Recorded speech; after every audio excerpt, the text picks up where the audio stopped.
Hello, good morning, and good afternoon, my future chef friends. Welcome to this month's episode of Fresh for Kids. We are definitely making something very, very fresh today, fresh and delicious. I don't know if you watch Food Network, but I definitely watch a lot of it.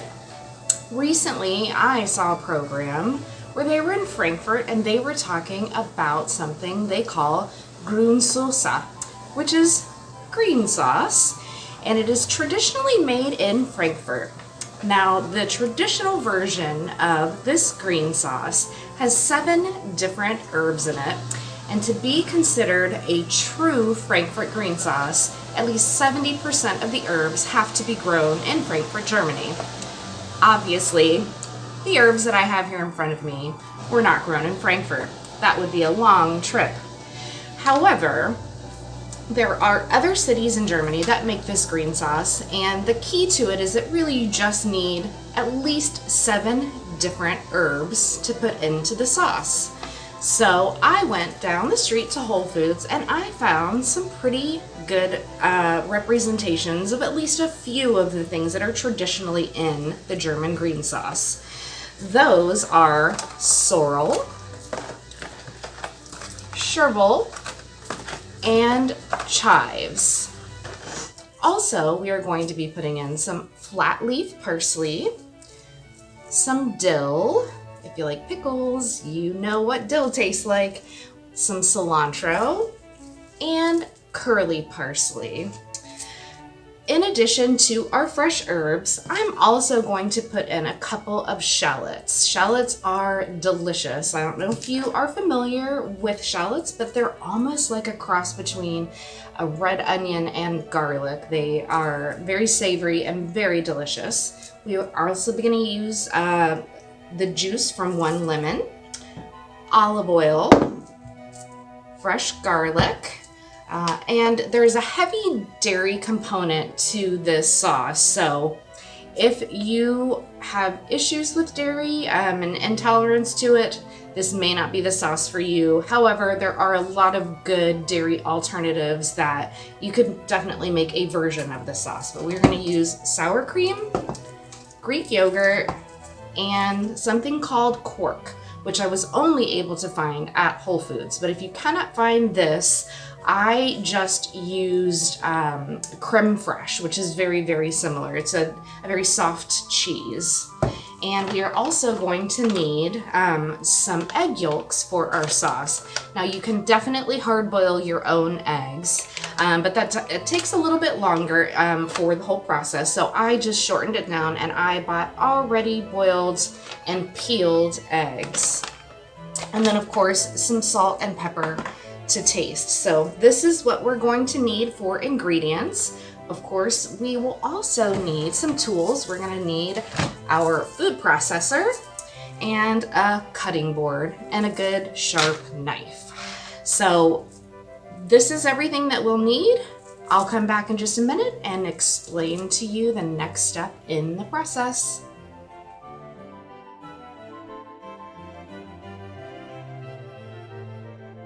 And we are back. So here is the first step in our process. We are going to make the dairy component of our green sauce. So I've taken 2 of our hard-boiled eggs and just cut them in half lengthwise.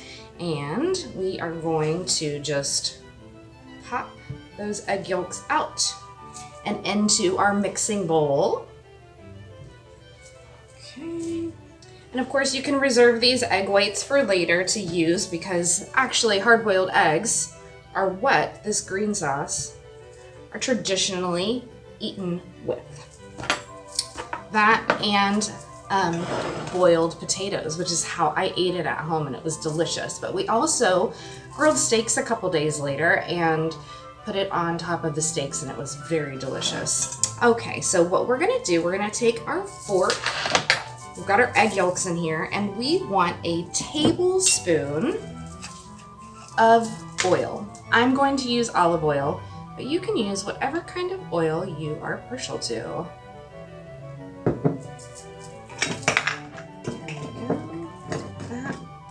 Okay, so now we're gonna take our fork and we're just gonna mash up the egg yolks and the oil together. You don't need a lot of oil, just enough to kind of smooth this out into a paste. There you go. Now, I don't know if you've ever tried to hard boil eggs. It can definitely be tricky, especially peeling them without breaking them into a million pieces. But I'll tell you, my foolproof method is to buy the eggs in advance. You don't want to use super duper fresh eggs. If they've been sitting in your refrigerator for a couple of days, they peel and boil a lot easier, a lot nicer. So I take my eggs and I put them in my pot and I cover it with cold water about an inch above the top of the eggs. Put it on the stove, let it come to a rapid boil on high, and then immediately turn it off and let the eggs sit for about 12 minutes for hard cooked like this. And then you immediately want to put them into a ice water bath. You're going to shock them to stop the cooking process completely, and let them sit in that cold water for at least 14 minutes. And then you can take them out and let them dry off, and they will peel almost perfectly. So that's my tip on good hard-boiled eggs. And along the way, on my path to trying to make deviled eggs, many times I ended up with a lot of egg salad until I perfected that method. Okay, back to our sauce. So we've got our egg yolk and our olive oil in here. And then we are going to take our lemon and we're gonna add about a teaspoon or two of fresh squeezed lemon juice. And then we're gonna mix this together. So this is creating the base for our cream sauce. The egg yolk will hold everything together. The olive oil will smooth everything out, and that lemon juice will be a nice pop of acid for the heavy flavor of a lot of these herbs that we are putting into our mix. So we've got that. Now we are going to use 2/3 of a cup of all three of our cream ingredients: our yogurt, our sour cream, and our quark. So we will just spoon 2/3 of a cup into this and mix it all together with some salt and pepper for taste. And I'm going to put some garlic in it also. So once I get all of this mixed together, I'll be right back to show you exactly what it should look like.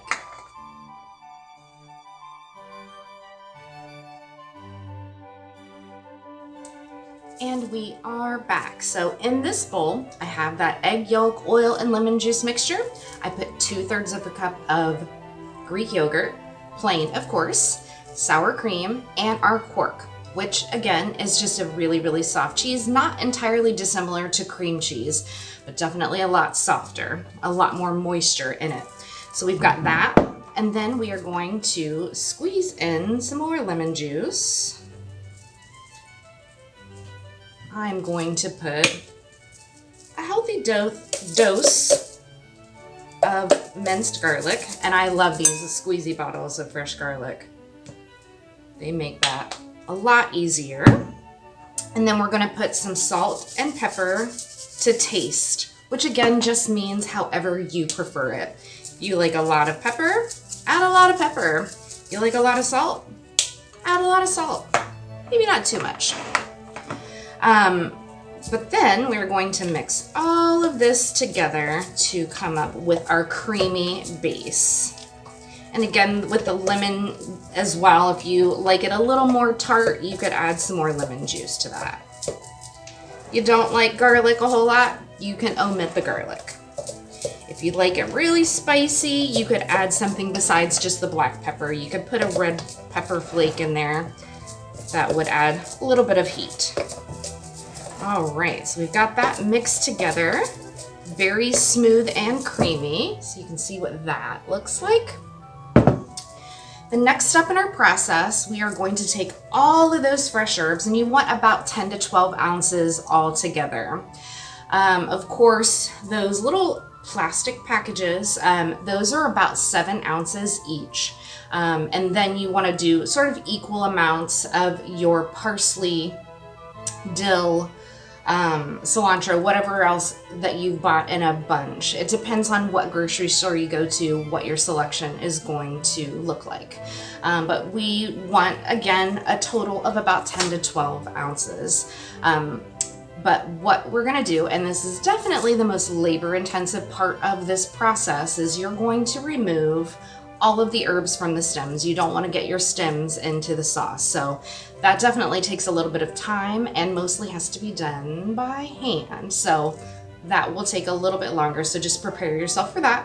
And you're also going to make sure to rinse off all of your herbs very, very well before using them.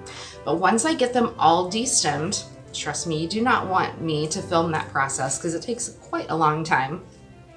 But once I get that completed, we are going to put everything into our food processor and make almost like a puree out of it. So I will be back to show you what that looks like in just a moment.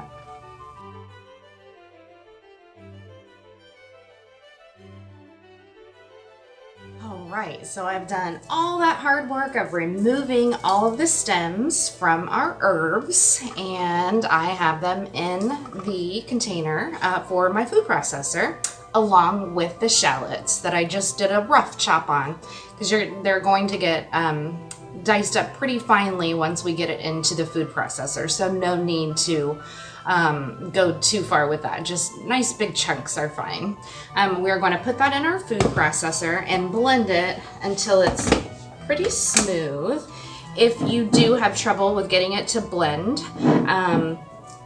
you can add a little bit of olive oil to ease that process for you. So every food processor is different.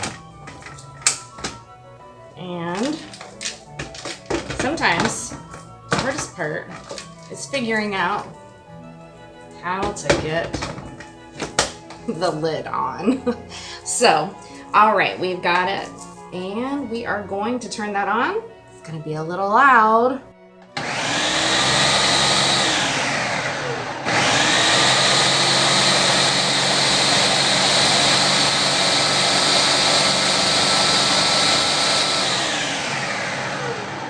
Throughout this process, again, depending on your food processor, you may need to open that up and stir it around a little bit with your rubber scraper, just to get the bigger pieces that might adhere to the outside of the canister to blend in a little bit smoother. So, and keep your olive oil handy, like I said, in case you do need to smooth that out just a little bit more. A little bit goes a long way. So once I've got this ground up really finely, I will show you exactly what it looks like, and then we'll blend it in with our cream base. So be back in just a moment. Hello there, we are back with some excellently chopped up fresh herbs. So as you can see, it's ground up quite finely. And you want to keep checking it, especially for those shallots. Sometimes they can be resistant and get stuck down in the bottom underneath the blade. So I, of course, removed the blade from the canister, and we are going to just put that right in to our cream base for our sauce. So it smells really great. Nothing like fresh herbs. So if you like pesto a lot, you could definitely use basil in this, which I did when I made it at my house. I had gone to Publix and they did not have quite as large of a selection of fresh herbs as they do at Whole Foods. So if you like a pesto, something like that, or maybe if you like pesto but you feel like it's really just a little too strong for you, this is a great alternative to that because you get that herbaceous, really fresh flavor, but it's tempered by the creaminess of all of the dairy that we have mixed in here, and of course that lemon juice. So we are going to mix all of this together.